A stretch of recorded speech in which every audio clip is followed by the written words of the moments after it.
दोस्तों फिर से रेला मारने आ गया आप लोगों के सामने। तो आज का वीडियो होने वाला है किसके ऊपर? ऊपर वाले के ऊपर, क्योंकि हम लोगों को ऊपर वाला ही है जिसने इस धरती पे भेजा है कुछ ना कुछ काम करने के लिए। ठीक है, मैं तुम्हें आज अपना एक्सपीरियंस से कुछ ऐसी चीज़ें बताऊंगा जिससे तुम आई थिंक शॉक तो हो ही जाओगे। पहली बात तो है, मैंने कुछ दिन पहले मेरे एक दोस्त के पास गया था। तो उस दोस्त के पास जानते हैं बहुत सारे, उसके पास गया।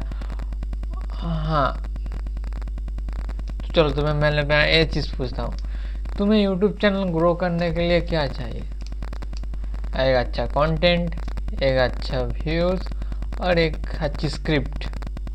तो मैं यही सोचते सोचते कुछ दिन पहले मैं अपना कुछ एक दोस्त के पास गया था।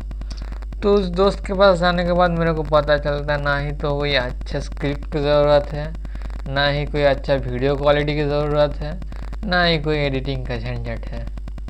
क्या है, जो काम है वो सिर्फ मोबाइल ही कर देगा। इतना आसान काम है। तो सुनो वो काम क्या है। मैं अभी वो कुछ दिन से ट्राई कर रहा हूँ, बट हाँ भाई, रियलिस्टिकली बोलूँ तो व्यूज़ आ रहे हैं।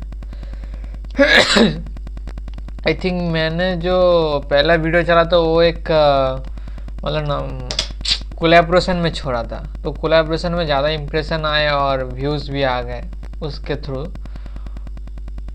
उसी के थ्रू पुश होता रहता है यूट्यूब पे हम लोगों का कंटेंट। शायद इस कोलैबोरेशन का हम लोगों को फ़ायदा कर पाऊँ, मतलब कोलैबोरेट कर करके चैनल्स को ग्रो करना पड़ेगा। यही लगता है एक प्रोसेस है। अभी मेरा उस चैनल पे 291 सब्सक्राइबर हैं और मेरा वॉच टाइम कंप्लीट हो चुका है 825 घंटे। भाई मैं ज़िंदगी के मतलब मेरा इस चैनल पे जो वॉच टाइम है 1.6 आवर्स। तुम सोच सकते हो 1.6 आवर हो चुके हैं, वो भी मैं 1.5 साल से कंटेंट बना रहा हूँ। फिर भी मेरा क्यों नहीं हो? मेरा इसीलिए नहीं हो, मैं किसी कंटेंट के आधार मतलब आसपास भी भटकता नहीं हूँ। मैं अपने मर्जी से चलता हूँ यार। मैं अपने गाँव में आता हूँ, बहन का डक्का। तुम लोग क्या? हाँ, मैं टॉपिक से भटक रहा था। तो कल चट्टेक का एक ऑनलाइन कोचिंग कॉल लेंगे तो मैं अटेंड कर पाऊँ या फिर ना पाऊँ ये तो ऊपर वाले के हाथ में है। मेरे हाथ में तो कुछ नहीं है। मैं तो सिर्फ कल कॉलेज जाऊँगा। मैं कुछ दिनों से अपना कुछ चीज़ें सही करने की कोशिश कर रहा हूँ, बट सही नहीं कर पा रहा हूँ क्योंकि मैं कोई कंसिस्टेंट नहीं हो पा रहा हूँ। इस टाइम के अंदर एक चीज़ करना है वो मैं नहीं कर पा रहा हूँ। यही मेरी दिक्कत आ रहा है अभी। ठीक है, और आप लोगों को भी मैं बता दूँ कि इन सब चीज़ों में बहुत ज़्यादा वक्त ज़ाया होता है। ओके, और मैं समझ नहीं पा रहा हूँ कि मैं मतलब दिमाग मतलब घूम जा रहा है क्योंकि भाई मैं at the end of the day मैं खुद ही दोष हूँ मैं इस जगह के लिए। मेरी वजह से मैं अभी भी यहाँ पर हूँ। देखो वो एक अलग बात है कि मेरे को सारे के मतलब अभी जो जो चीज़ें पढ़ रहा हूँ उसमें से ज़्यादा चीज़ें समझ में आ रहा है मेरे को। बट इससे पहले मेरे मतलब मैं ज़्यादा चीज़ें समझ नहीं पा रहा था। सीधी सी बात, मैं अपना 10th 12th की बात बोलूँ तब मैं ऐसा था कि मैं मतलब मैंने पढ़ा ही नहीं। वो जो कॉलेज में था मतलब स्कूल में जो पढ़ाया वही पढ़ाना और लास्ट में एग्ज़ाम से पहले जो उसको देख के रट के चला जाना।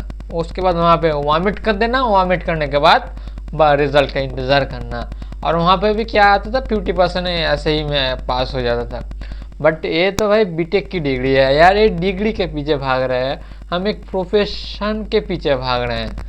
यहाँ पे तुम्हें अच्छा CGPA और अच्छा स्कोर लाना ही पड़ेगा। मेरा टारगेट है भाई 9 CGPA लाऊंगा ही लाऊंगा। वैसे तो अभी मैं इस तरीके से पढ़ाई कर रहा हूँ कि ताकि मेरे को कुछ कॉन्सेप्ट समझ में आ जाए कि क्या है एक फेजर डायग्राम। एक ऐसी मतलब ऐसा मान लो कि मैं एक चैप्टर का नाम पढ़ते समझ जाए कि क्या उसमें हो जाएगा। डिफ्रैक्शन बिटवीन इंटरफेरेंस और डिफ्रैक्शन, इसके अंदर क्या है मेरे को याद है, मैं अभी बोलता हूँ। डिफ्रैक्शन इंटरफेरेंस का मतलब यहीं बताया गया है कि इंटरफेरेंस जो है एक सिंगल सीट ऑफ लाइट से नहीं, मल्टीपल सीट ऑफ लाइट से नहीं, मतलब एक light source multiple slit light source से टकराता है, टकराने के बाद बहुत ज़्यादा फ्रीक्वेंसी के अंदर मतलब ऐसा चारों तरफ बिखर जाते हैं। और डिफ्रैक्शन है कि एक स्लिट के अंदर से ही जाएगा, मतलब एक जो भी हो, गैप हो, होल हो, होल के अंदर से जाएगा और लाइट बिखरेगा। वहाँ पे नहीं इंटरफेरेंस की तरह मतलब मल्टीपल स्लिट से नहीं जाएगा। स्लिट का मतलब दो गैप के बीच का अंदर गैप, ठीक है। मल्टीपल स्लिट मतलब एक स्लिट है, जैसे एक गैप है, एक स्लिट है, ओके। और फ्रेनहोफर और फ्रेनेल डिफ्रैक्शन, फ्रेनहोफर वही बोलता है कि बहुत सारा वो इंटरफेरेंस का एक बड़ा वर्जन है। और फ्रेस्नेल फ्रेनेल फ्रेनेल होती इंटरफेयर मतलब डिफ्रैक्शन का ही है। Fraunhofer diffraction, single slide, dual slide, ये तो सब भाई कुछ मैथमेटिक्स के ऊपर है, बेस है। जो कि मतलब सिंगल स्लाइड के ऊपर होगा तो क्या कैलकुलेशन करना पड़ेगा, मल्टीपल स्लाइड के अंदर होगा तो क्या करना पड़ेगा, मैक्सिमा होगा तो क्या करना पड़ेगा, डिफ्रैक्शन ग्रेटिंग क्या है, तब कैरेक्टरिस्टिक ऑफ डिफ्रैक्शन ग्रेटिंग, तब पोलराइजेशन है, इंट्रोडक्शन है। रिफ्लेक्शन को मैंने शायद आज कंप्लीट किया है, polarised by dual slide call करूँगा, और ग्रेटिंग ऑफ लाइट में कॉल करूँगा। तो अभी तो मेरा यही चल रहा है। लेज़र में प्रिंसिपल ऑफ वर्किंग लेज़र, इसको समझ लूँगा। मैक्सवेल, ठीक है, हो जाएगा, सीधी सी बात। मैं इतना घबरा गया था मतलब कॉलेज के पहले कुछ दिनों से कि भाई मैं समझ नहीं पा रहा था मैं क्या करूँ एक्चुअली में।